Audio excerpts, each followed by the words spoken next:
Hello दोस्तों, आज हम बात करेंगे भारत के तटीय राज्य और मैदानों के बारे में।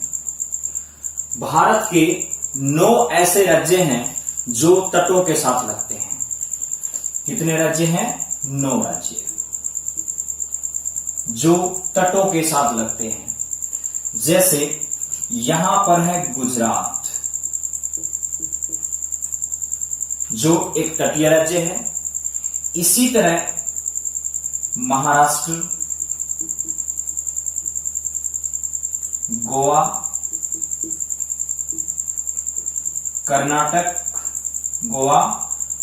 कर्नाटक, केरल, ये पश्चिमी घाट के राज्य हैं जो तटों के साथ लगते हैं। इसी तरह पूर्वी घाट के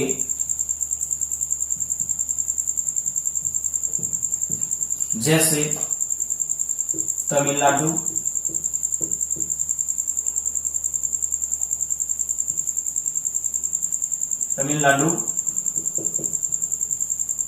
इसी तरह आंध्र प्रदेश,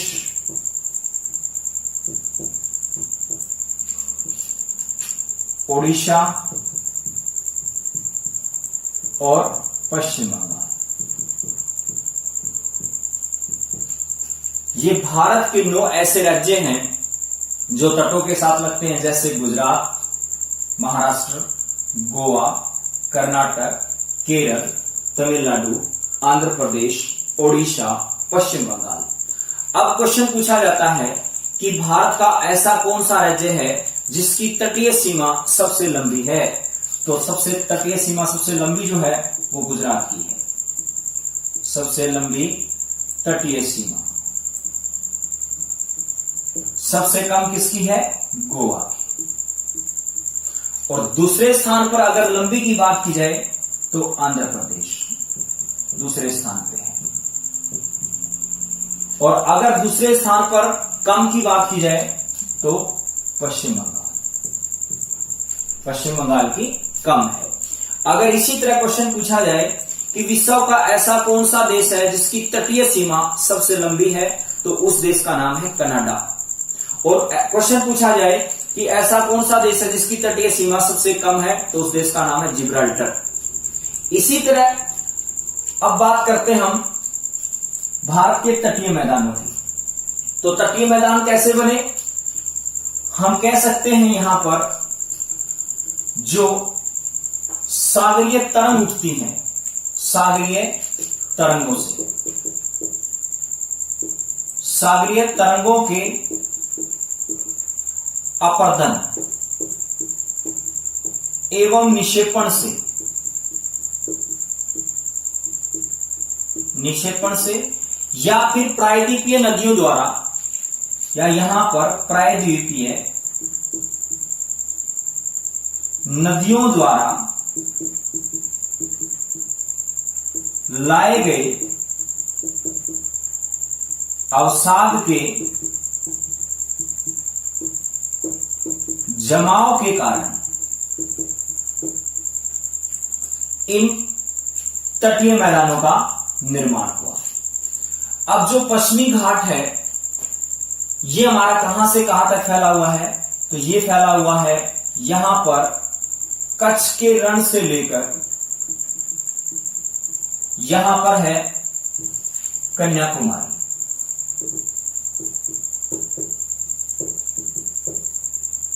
कन्याकुमारी तक हमारा पश्चिमी घाट 1600 किलोमीटर की लंबाई में फैला हुआ है।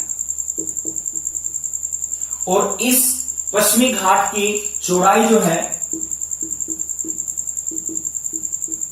वो है 64 किलोमीटर। लेकिन कहीं कहीं पर इसकी चौड़ाई में वृद्धि हो जाती है, क्योंकि यहां पर नदियां छोटी और तीव्र गति से होकर अरब सागर में गिरती हैं। जैसे नर्मदा और ताप्ती नदियां डेल्टा नहीं बनाती, बल्कि ज्वारनद मुख डेल्टा बनाती हैं या एस्चुरी बनाती हैं, जिसके कारण यहां पर वो चौड़ाई को बढ़ा देती है और चौड़ाई वहां पर 80 किलोमीटर के करीब हो जाती है। अगर बात की जाए यहां पर कि जो कच्छ का जो रण है एक विवादित क्षेत्र है जो भारत और पाकिस्तान के बीच में है।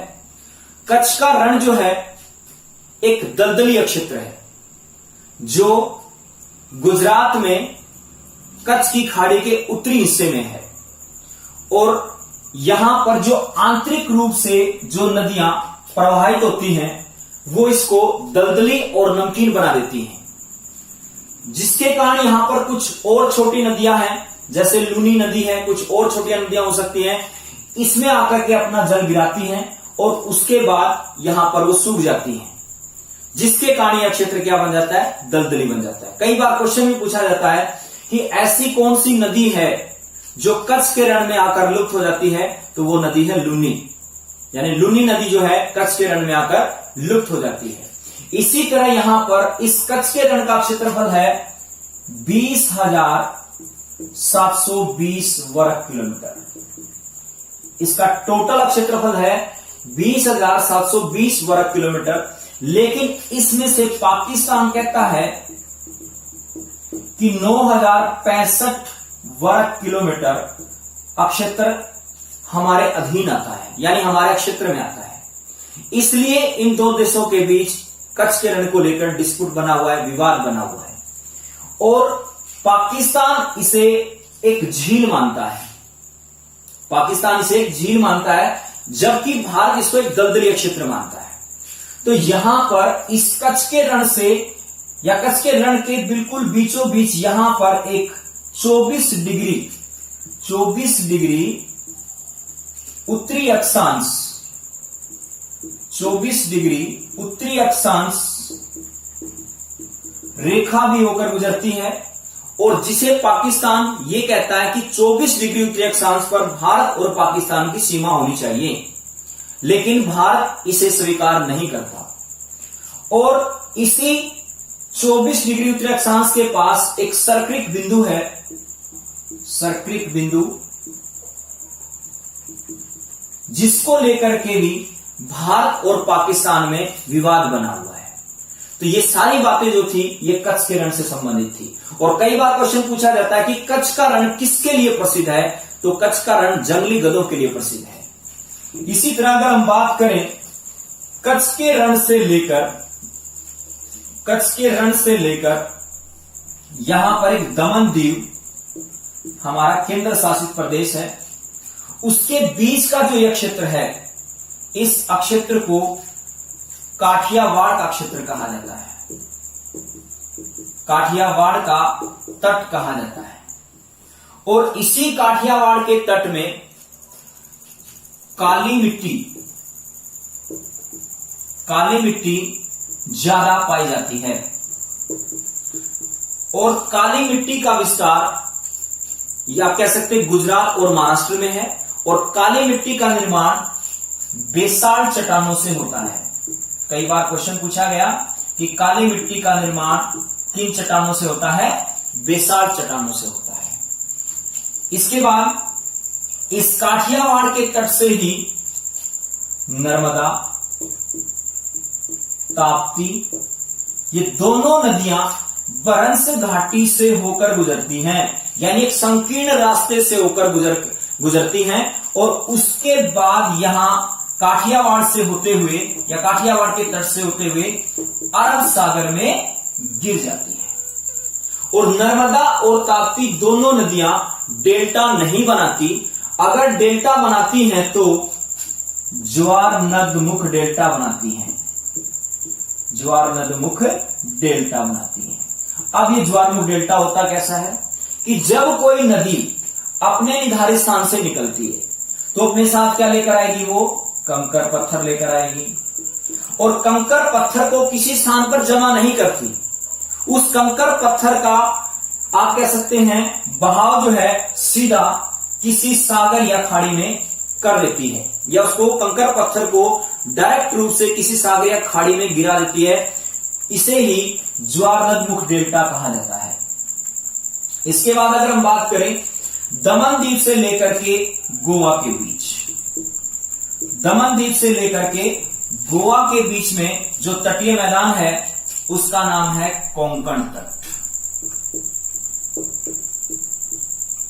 कोंकण तट है और यहां पर एक स्पेशल रेलवे जोन स्थापित किया गया, या कोंकण रेलवे परियोजना स्टार्ट की गई 1990 ईस्वी में। कोंकण रेलवे परियोजना। भारत में टोटल रेलवे जोन कितने हैं? 17। उन रेलवे जोनों से अलग है ये कोंकण रेलवे परियोजना, जो 1990 ईस्वी में स्टार्ट हुई। 1994 तक इसको पूरा करने का लक्ष्य रखा गया, लेकिन 1998 से इसे पूरा कर लिया गया। कोंकण रेलवे जोन जो है महाराष्ट्र, गोवा और कर्नाटक में स्थित है, या कह सकते हैं कोंकण रेलवे जोन से महाराष्ट्र, गोवा और कर्नाटक को लाभ मिला है, और इसकी लंबाई है 760 किलोमीटर, और ये लोहा टू मुंबई को जोड़ता है। यह क्वेश्चन बहुत बार पूछा गया है कि कोंकण रेलवे किस किस को जोड़ता है? रोहा टू मुंबई को जोड़ता है। इसके बाद गोवा से लेकर के यहां पर मैंगलोर, मैंगलोर कहां पर है? कर्नाटक में, मैंगलोर। इसके बीच में जो तटीय मैदान है उसका नाम है कन्नड़ का तट या कनारा तट, या कनारा तट। यह एक संकीर्ण मैदान है, यह एक संकीर्ण मैदान है। इसके बाद मैंगलोर से लेकर यहां पर कन्याकुमारी के बीच, मैंगलोर से लेकर कन्याकुमारी के बीच में जो है उसका नाम है मालाबार का तट, और मालाबार के तट में सबसे ज्यादा लैगून झील पाई जाती है, सबसे ज्यादा लैगून झील पाई जाती है, और लेटराइट मिट्टी भी सबसे ज्यादा पाई जाती है। अब लैगून झील क्या होती है? जब समुद्र का जल, मान लीजिए समुद्र है ये, और इसका जल किसी भी सतलीय भाग में घुसता है, तो समुद्र का जल जो है किसी सतलीय भाग में घुसेगा तो क्या करेगा? उसे काट देगा, और यहां पर जो जल ठहर जाता है उससे जो झीलें बनेंगी उनका नाम है लैगून झील। और लैगून झील की खास बात याद रखना कि लैगून झील ज्यादातर तटीय क्षेत्रों में मिलेंगी या तटीय मैदानों में मिलेंगी, और केरल में इन लैगून झीलों को कयाल के नाम से भी जाना जाता है। केरल में क्या कहा जाता है? इन्हें कयाल के नाम से भी जाना जाता है। लेटराइट मिट्टी जो है इसका रंग लाल होता है, क्योंकि इसमें आयरन ऑक्साइड की मात्रा ज्यादा होती है, और लेटराइट मिट्टी का निर्माण मौसमी जलवायु के शुष्कता और आर्द्रता के कर्मिक परिवर्तन में या कर्मिक परिवर्तन के स्वरूप इसका निर्माण होता है। इसमें लोहा और सिलिका की मात्रा ज्यादा होती है। इसके बाद अगर हम बात करें पूर्वी घाट के बारे में, पूर्वी घाट जो है गंगा नदी का मैदान, गंगा नदी का मैदान से लेकर कन्याकुमारी तक फैला हुआ है। यह पश्चिमी घाट की अपेक्षा कम ऊंचा है, और यह आप कह सकते हैं ज्यादा उपजाऊ है, क्योंकि यहां पर कृष्णा, गोदावरी, महानदी इस तरह की नदियों ने यहां पर डेल्टा बनाया है, और डेल्टा बनाने के बाद जो अपने साथ मिट्टी लेकर आती है उससे अक्षेत्र क्या हो जाता है? उपजाऊ हो जाता है, जिसके कारण इस क्षेत्र में कृषि ज्यादा होती है। इसलिए यह पूर्वी घाट जो है ज्यादा उपजाऊ माना गया है। इसके बाद अगर हम बात करें कन्याकुमारी से लेकर के यहां पर कृष्णा नदी का डेल्टा, कृष्णा नदी का डेल्टा, इसके बीच में जो तटीय मैदान है उसका नाम है कोरोमंडल तट, और कोरोमंडल का तट में सर्दी की ऋतु में सबसे ज्यादा वर्षा होती है। कई बार आपने क्वेश्चन भी पढ़ा होगा कि दिसंबर के महीनों में कोरोमंडल के तट में या चेन्नई में या मद्रास में या तमिलनाडु में सर्दी की ऋतु में सबसे ज्यादा वर्षा होती है, क्योंकि यहां पर उत्तरी पूर्वी मानसून के दौरान, उत्तरी पूर्वी मानसून के दौरान यहां पर सबसे ज्यादा वर्षा होती है, क्योंकि यहां पर दक्षिणी पश्चिमी मानसून के दौरान वर्षा नहीं होती। और दक्षिणी पश्चिमी मानसून के दौरान वर्षा इसलिए नहीं होती क्योंकि यह क्षेत्र वृष्टि छाया क्षेत्र में आता है, और वृष्टि छाया क्षेत्र वो क्षेत्र होता है जिसमें पर्वत के एक हिस्से में वर्षा हो जाती है और दूसरा हिस्सा उस वर्षा से अभिन्न रह जाता है या वर्षा से अछूत रह जाता है, जिसके कारण उसे वृष्टि छाया क्षेत्र कहा जाता है। जिसके कारण उसे क्या कहा जाता है? वृष्टि छाया क्षेत्र कहा जाता है। इसलिए कोरोमंडल के तट में उत्तरी पूर्वी मानसून के दौरान सबसे ज्यादा वर्षा होती है सर्दी की ऋतु में। इसके बाद अगर हम बात करें कृष्णा नदी से लेकर महानदी तक या महानदी के डेल्टा के बीच का जो तटीय मैदान है उसे कहा जाता है उत्तरी सरकार का तट,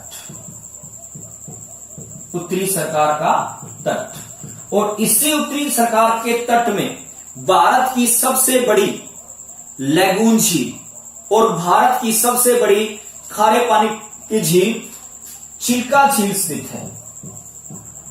चिल्का झील स्थित है जो कहां पर है? उड़ीसा में। इसी तरह इसी उत्तरी सरकार के तट में भारत की दूसरी बड़ी लैगून झील जो है वो कौन सी है? पुलिकट झील। पुलिकट झील स्थित है और इसी में ही कोलेरू झील भी स्थित है जो आंध्र प्रदेश में है। पुलिकट झील भी आंध्र प्रदेश और तमिलनाडु की सीमा पर स्थित है। इसी तरह अगर हम बात करें इस महानदी के डेल्टा से लेकर या उड़ीसा की सीमा से लेकर भी बोल सकते हैं आप, इसमें कोई दिक्कत नहीं है। उड़ीसा की सीमा से लेकर गंगा नदी के मैदान के बीच का जो क्षेत्र है ये कलिंग का तट या उत्कल का तट,